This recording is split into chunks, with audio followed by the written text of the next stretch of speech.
प्रिय श्रोताओं, सर्वशक्तिमान के नाम पर आप सभी को नमस्कार। परमेश्वर की असीम कृपा और शांति आपके जीवन में सदा बनी रहे। हम आप और आपके परिवार के लिए प्रार्थना कर रहे हैं। हम स्वागत करते हैं हमारा हर पुरुष एक महान भौमिक कार्यक्रम में। यह प्रसारण आपके जीवन में आशीर्वाद और प्रेरणा दे। हमारे साथ जुड़े रहें और इस कार्यक्रम का लाभ उठाएं।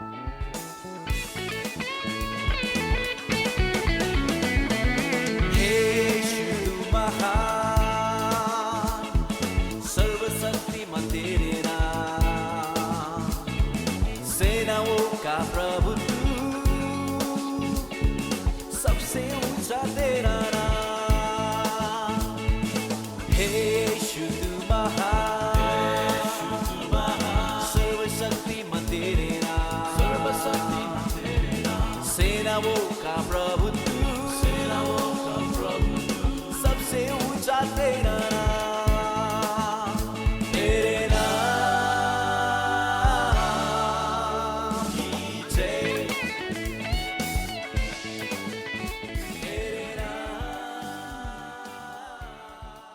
दीपक और संविता अपनी बेटी लावण्या के साथ अपने नगर के एक विश्वासी सभा कलीसिया से जुड़े हुए थे। दीपक एक अच्छे अगुवा थे, लेकिन अक्सर वे अपने नेतृत्व में नियंत्रण की प्रवृत्ति अपना लेते थे।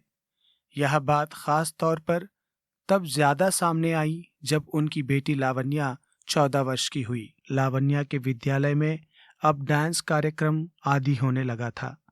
दीपक ने एक सख्त नियम बना दिया, जब तक तुम 16 साल की नहीं हो जाती, डेटिंग बिल्कुल नहीं। यहाँ आखिरी बात है। स्वागत है, आप सुन रहे हैं हर पुरुष एक महान भौमिक कार्यक्रम।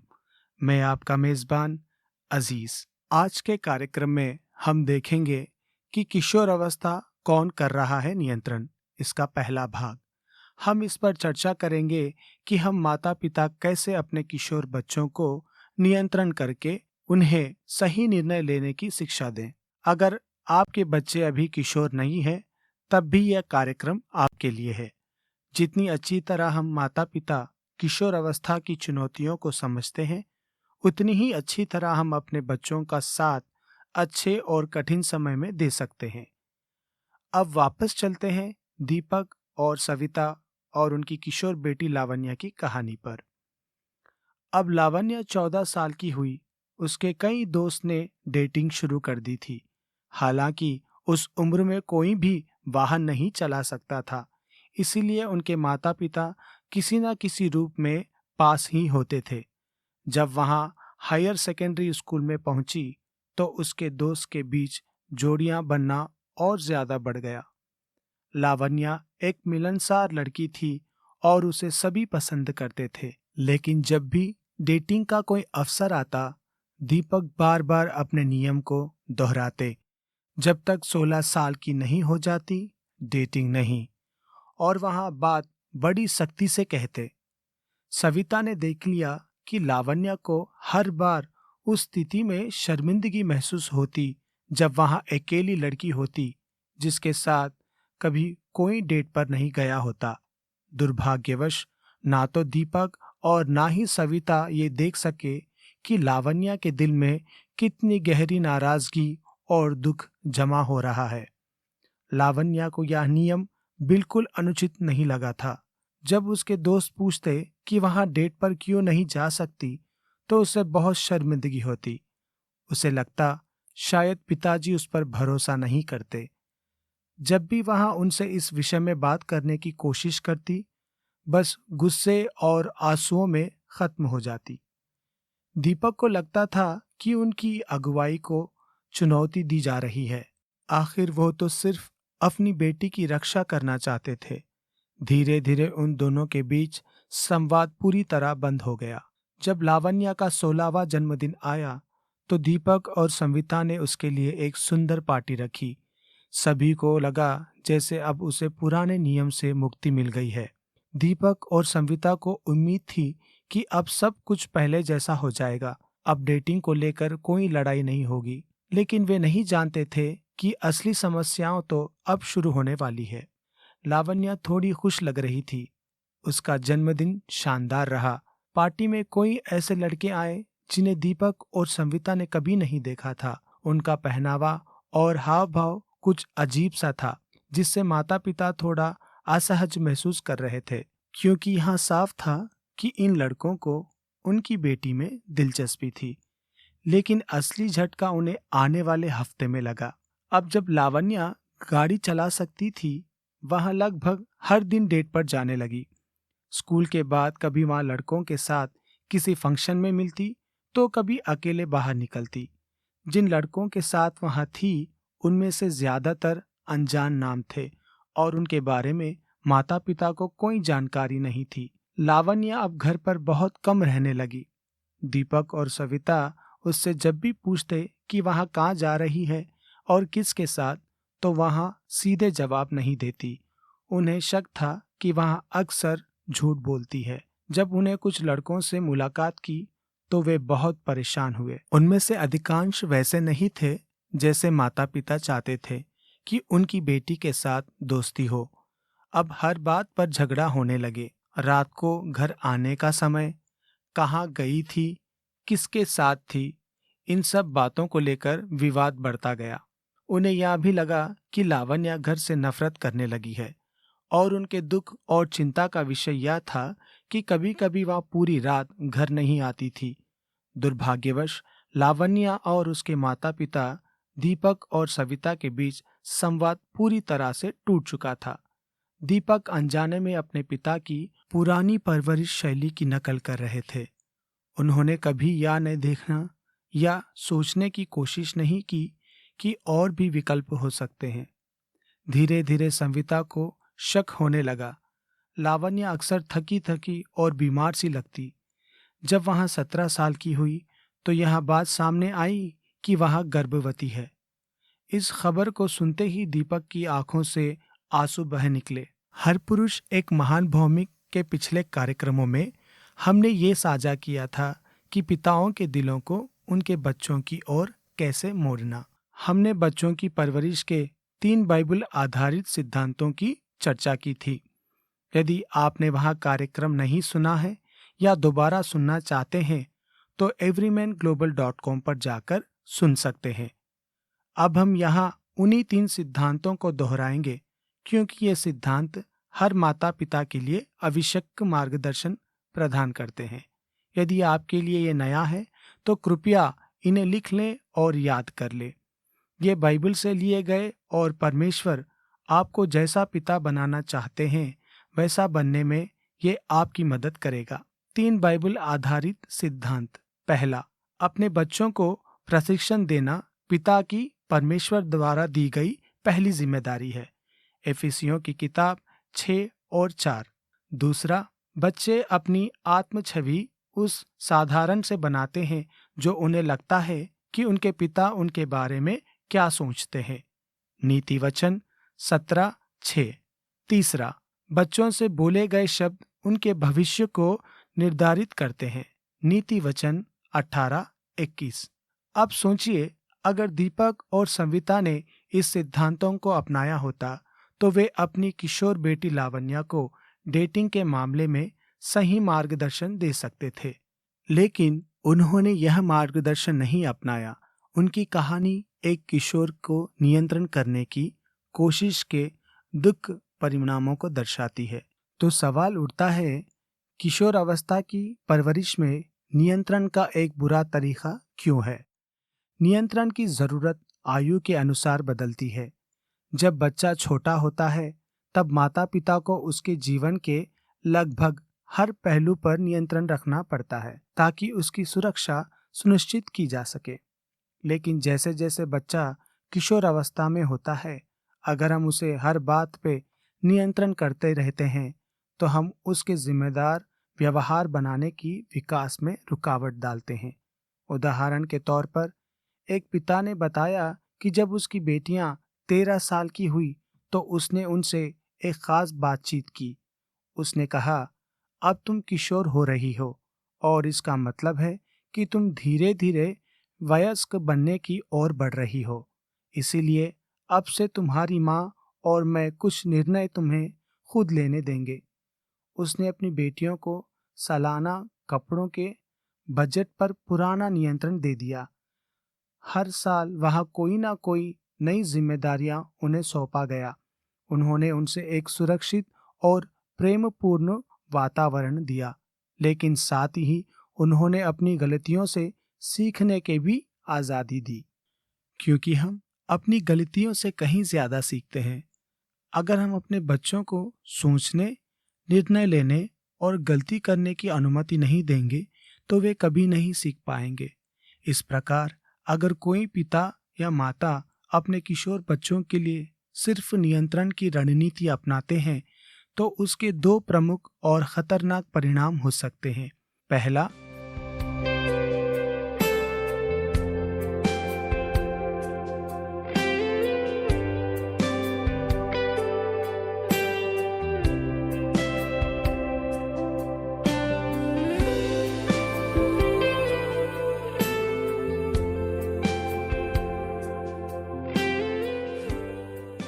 यह माता पिता की सबसे बड़ी बाइबल आधारित जिम्मेदारी बच्चों को प्रशिक्षण देने को पूरी तरह से दबा सकता है या खत्म कर सकता है। दूसरा, जब माता पिता हर निर्णय खुद लेते हैं तो बच्चों को निर्णय लेने की प्रक्रिया से सीखने का अवसर नहीं मिलता। इसका नतीजा यह होता है कि बच्चे कभी जिम्मेदार निर्णय लेने नहीं सीख पाते हैं। तीसरा, अब इससे इस तरह से सोचिए, अपने किशोर को नियंत्रण करने पर ध्यान केंद्रित करने की बजाय उनके प्रशिक्षण, सोचने की क्षमता और उनके अच्छे निर्णय लेने की योग्यता पर ध्यान देना चाहिए। जब वे निर्णय स्वयं लेते हैं और उनके अच्छे बुरे परिणाम को अनुभव करते हैं तो वे धीरे धीरे जिम्मेदार और आत्मनिर्भर वयस्क बनते हैं। चौथा, जब माता पिता नियंत्रण को उद्देश्य बना लेते हैं तब हर मुद्दा हमारे बारे में बना जाता है। हम निर्णय ले रहे हैं, हम उनकी ओर से चुन रहे होते हैं, लेकिन जब हम प्रशिक्षण के उद्देश्य बना लेते हैं तब हर निर्णय किशोर की ओर केंद्रित होता है कि वहाँ क्या सीखेगा और उसे कौन से परिणामों को सामना करना होगा।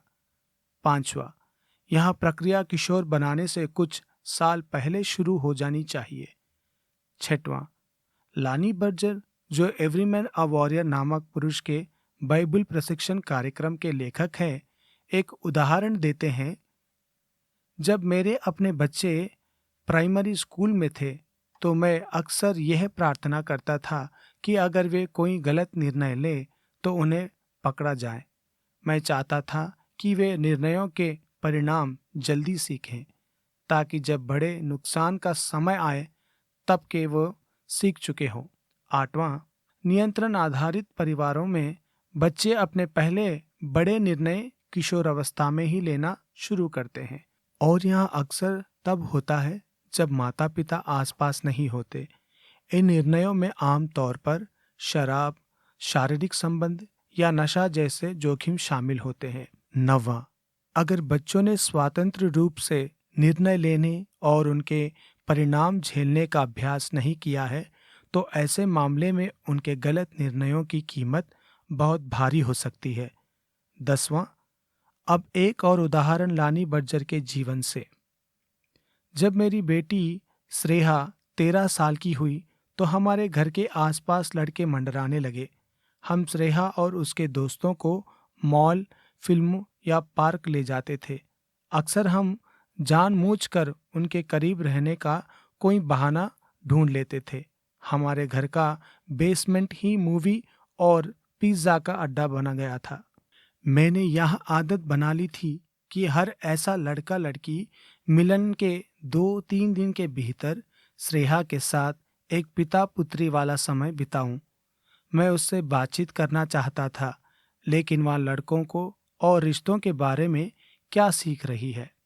समय के साथ परमेश्वर ने मुझे किशोर अवस्थाओं के लिए एक अत्यंत प्रभावी प्रशिक्षण तरीका सिखाया। प्रश्न पूछो, फिर चुप हो जाओ और ध्यान से सुनो। मुझे याद है जब वहाँ 16 साल की थी, हम अपने पसंदीदा बर्गर रेस्टोरेंट में थे और वहाँ किसी खास लड़के के साथ अपने ताज़े रिश्ते की बात कर रही थी। हमारे बीच डेटिंग पर बातचीत का एक नमूना बन चुका था और अब हम गंभीर बातचीत तक पहुंच चुके थे। अब समय था कुछ गहरे सवाल पूछने का। मैंने बात शुरू की, श्रेया, तुम एक सुंदर युवा महिला बन रही हो और किसी दिन कोई बहुत भाग्यशाली पुरुष तुम्हारे जीवन साथी बनेगा। तुम्हें रवि में क्या अच्छा लगता है? वहाँ थोड़ी शर्मा गई और बोली, पता नहीं, वो क्यूट है। हम दोनों हंस दिए। कुछ क्षण बाद मैंने दूसरा सवाल पूछा, तुम किस तरह के आदमी से शादी करना चाहोगी? थोड़ा रुककर उसने गंभीरता से कहा, पता नहीं। लानी कहते हैं अपने बच्चों को यहाँ सिखाना कि कैसे सोचें और निर्णय लें और समझदारी से विकल्प चुनें। यही सबसे बड़ा उपहार है जो हम उन्हें दे सकते हैं। लानी बर्जर अपने अनुभव को आगे साझा करते हुए कहते हैं, अगले कुछ वर्षों में मैंने अपनी बेटी श्रेया से कई सवाल पूछे। क्या तुम किसी ऐसे व्यक्ति से शादी करना चाहोगी जो आत्मिक हो? क्या यह तुम्हारे लिए जरूरी है? इस लड़के के साथ तुम्हारा संबंध किस तरह पर है? क्या तुम उसके साथ सुरक्षित महसूस करती हो? तुम दोनों के बीच शारीरिक संबंधों को लेकर क्या सीमाएं तय है? वहाँ अपनी माँ के साथ कैसा व्यवहार करता है? उसका पिता औरतों के साथ कैसा व्यवहार करता है? क्योंकि अगर तुम उससे शादी करोगी तो वह तुम्हारे साथ भी वैसे ही व्यवहार करेगा। क्या वह इतना कमाता है कि तुम बच्चों के साथ घर पर रह सको? या क्या तुम बच्चों के बाद भी नौकरी करना चाहोगी? ये सवाल 2 से 3 साल की अवधि में हमारे पिता बेटी के खास समय के दौरान पूछे गए। इनमें से ज़्यादातर सवालों का जवाब उसी समय नहीं मिला, लेकिन यही वे सवाल थे जिन पर मेरी बेटी ने सोचना शुरू किया, उनके साथ संघर्ष किया और अपनी दोस्तों के साथ चर्चा की। किशोरों की परवरिश का एक बड़ा हिस्सा यह है कि हम उन्हें खुद से सोचने की कला सिखाएं। इस दिशा में सही सवाल पूछना एक बहुत ही प्रभावशाली तरीका है। कई बार ऐसा हुआ कि मेरी बेटियां उन सवालों को सोचकर और अपने दोस्तों की राय लेकर मेरे पास लौटी। फिर उन सवालों पर गंभीर और गहरी बातचीत हुई। यह मेरे लिए एक अवसर था कि मैं अपने जीवन के उदाहरण साझा कर सकूं। डेटिंग, विवाह, सीमाएं और जीवन मूल्य। कभी कभी सवाल होता था, आप और मैं मम्मी ने क्या किया था? तो मैं उन्हें अपनी गलतियां और सफलताओं दोनों सीमाओं रहते हुए ईमानदारी से साझा की। मैंने अन्य दाम्पत्यों की कहानियां भी बताई, उनके अच्छे बुरे निर्णय और उनके परिणाम। यह समय था कि मेरे बच्चे हमारे पछतावों से सीख सकें और शायद वही गलतियां दोहराने से बच सकें। मैंने अपने बेटियों के साथ इस तरह की दर्जनों चर्चाएं की हैं। हमने बात की पुरुषों के बारे में, पैसों के बारे में, रिश्तों, गाड़ियों, समाज की राय, आत्मसम्मान, ईश्वर के साथ उनके संबंध, टूटी फूटी आत्माओं और जीवन के दुखद पलों के कैसे संभाला जाना। इन सब विषयों पर हमने चर्चाएं की और हमने मिलकर बहुत हंसी खुशी के पल बिताए। लानी आगे कहते हैं, मेरा उद्देश्य उन्हें यह बताना नहीं था कि उन्हें क्या करना चाहिए या क्या सोचना चाहिए। मेरा उद्देश्य यह था कि मैं एक बीज बो सकूं उनके मन में, जीवन से जुड़े इन सवालों पर सोचने की क्षमता विकसित कर सकूं। बच्चों को यह सिखाना कि कैसे सोचना है हमारे द्वारा दिया जाने वाला सबसे बड़ा तोहफा है, लेकिन यह सिर्फ तभी संभव है जब उनके साथ खुला और सुरक्षित संवाद हो। और अंत में लानी कहते हैं, यदि हम अपने किशोर बच्चों के लिए नियंत्रण की रणनीति अपनाते हैं तो वह संवाद को नष्ट कर देती है और फिर हमारे बच्चे हमसे चीजें छिपाना शुरू कर देते हैं।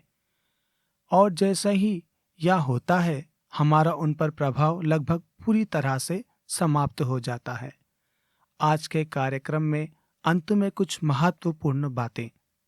पहला, बच्चों को प्रशिक्षित करने की जिम्मेदारी पिता की है, नियंत्रण करने की नहीं।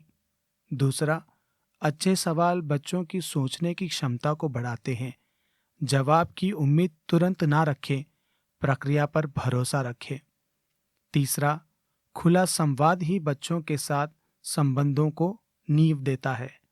चौथा, नियंत्रण करने की रणनीति लंबे समय में बच्चों को हमसे दूर कर देती है। पांचवा, जैसे जैसे हमारे बच्चे बदलते हैं और परिपक्व होते हैं, वैसे वैसे हमारे पालन पोषण के तरीकों को भी बदलना और परिपक्व करना आवश्यक होता है। हमारे बच्चों को नियंत्रित करने की सोच से निकालकर उनके साथ ऐसा संवाद की ओर बढ़ना चाहिए जो उनके सोचने के तरीके को और फिर उनके निर्णयों को प्रभावित कर सके। छठवां, हमारा संवाद केवल एक तरफा आदेश देने वाला ना होकर दो तरफा वार्तालाप होना चाहिए, जिसमें हम यह सभी साझा करेंगे कि हम खुद क्या और क्यों करते हैं। सातवां, हमारा उद्देश्य केवल अपने बच्चों को परिपक्व वयस्क बनाना नहीं है, बल्कि उन्हें वह प्रेम, समझ, करुणा, अनुग्रह और क्षमा का आदर्श दिखाना है जो यीशु हर दिन हम पर दिखाते हैं। आठवां, यदि आप चाहते हैं कि आप अपने किशोर बच्चों के साथ जुड़े रहें, तो आपको यीशु के साथ अपने संबंध को भी गहरे से विकसित करना होगा। रोमियो 8:29 कहता है कि परमेश्वर का उद्देश्य यह है कि हम यीशु के स्वरूप में ढलें। जब हम परमेश्वर के साथ समय बिताते हैं, उसके वचन में, प्रार्थना में और विश्वासियों की संगति में, तब हम स्वयं बल देते हैं और तब हम अपने बच्चों को भी इसी बदलाव और लक्ष्य की ओर प्रेरित करने में सक्षम बनते हैं। जो कुछ हमने आज इस कार्यक्रम में साझा किया है, उसका विस्तृत विवरण लानी बर्जर के बाइबल शिष्यत्व प्रशिक्षण कार्यक्रम में उपलब्ध है, जो आप देख सकते हैं everymanawarior.com पर। अभी तक आपने हर पुरुष एक महान भौमिक कार्यक्रम सुना है। यहाँ एक ट्रांसवर्ल्ड रेडियो का हिस्सा है। मैं आपका मेजबान अजीज। यदि आप यह कार्यक्रम फिर से सुनना चाहते हैं या शिष्यता और उस व्यक्ति के बारे में अधिक जानना चाहते हैं जिसे परमेश्वर ने आपको बनाने के लिए रचा है, तो आज ही हमें संपर्क करें everymanglobal.com पर। धन्यवाद।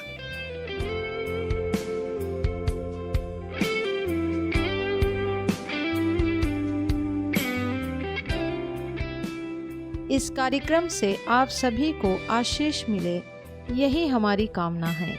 आप हमारी प्रार्थनाओं में हैं और अधिक जानकारी के लिए हमें ईमेल करें listenersfeedback@gmail.com पर या फिर व्हाट्सएप, कॉल और SMS के लिए 8523047990 पर हमें संपर्क करें।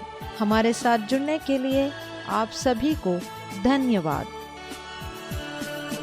प्यार का सागर, सागर दया का तू है, तू प्यार का सागर, सागर दया का तू है।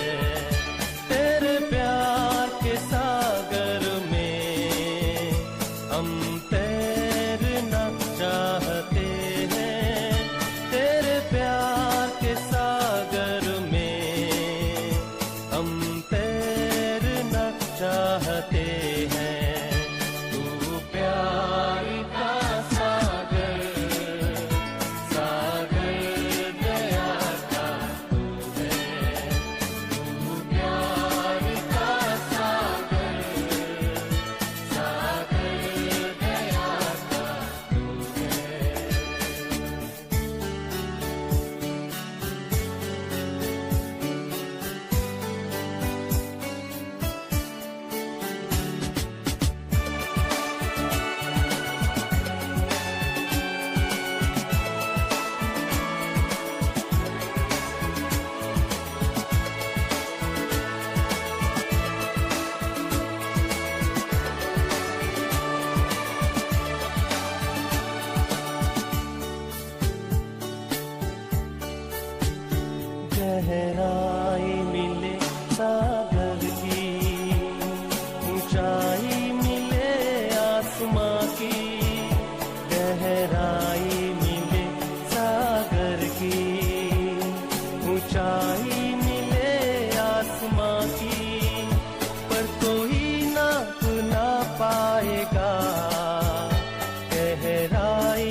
परमेश्वर होने